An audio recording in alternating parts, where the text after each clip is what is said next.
চালে ধরে চাল কুমড়ো, ডালে ধরে কদু, মেয়েদের বুকে থাকে ছেলেদের। এল খাদা বইন দাদির ভিডিও পাবলিক তোমরা সব ভিউজ বেশি করে দিবা।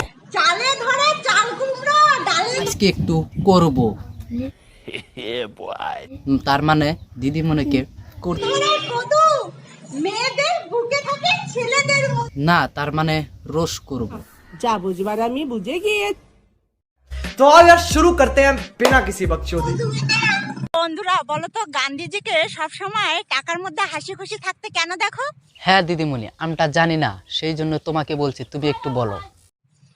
জানো না তো, আমি বলছি। কারণ মেয়ে ছেলে মানুষ সবসময় টাকাকে ব্লাউজের ভিতরেই তাই নাকি দিদিমণি? তুমি ব্লাউজের ভিতরে টাকা রেখেছিলাও না? না, আমি ভেবেছিলাম তুমি টাকা রেখেছই নাকি। ঢুকে রাখে, বুঝতে আমার একটা কথা এতদিন ধরে ভেবে পাচ্ছি না, এখন বুঝতে পারছি ছেলেরা বৌদিদেরকে নিয়ে কেন। তাই নাকি দিদিমণি? তো আমি তো ভাবতেই পারছিলাম না যে কাদেরকে নিয়ে পালায়। কেন পালায়, এই 3 বাচ্চাদের মাকে নিয়ে কেন পালায়, বুঝতে পারোনি? আমি তাই নাকি দিদিমণি? আমটা বুঝতে পারি নাই, তুমি একটু বলো। বলতেছি গাদা, যখন একটা নদীতে ঢেল মারবে তখন দেখবে পানিটা কিন্তু ফেটে যায় আর কি।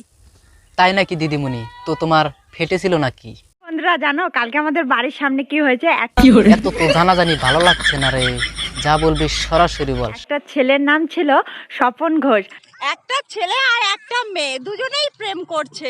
এবার ছেলেটি মেয়েটাকে বললো, শোনা, বিয়ের পরে তোমাকে হানিমুনে নিয়ে যাব। তাই নাকি দিদিমণি? তোমাদের ভাষায় ওটা হানিমুন বলে, ঠিক আছে। এতে করেছি, সবাই আমাকে 500 করে দিবে। হ্যাঁ, কোন খাতে দিলি তো দিবই, দিব না? 500 তো দিব। এই তুরিই ফেরা নেক্সট ভিডিওতে দেখা হচ্ছে পরবর্তীতে। আপনারা শেয়ার, লাইক, কমেন্ট শেয়ার করবেন বেশি বেশি করে। পরের ভিডিওতে দেখা হচ্ছে।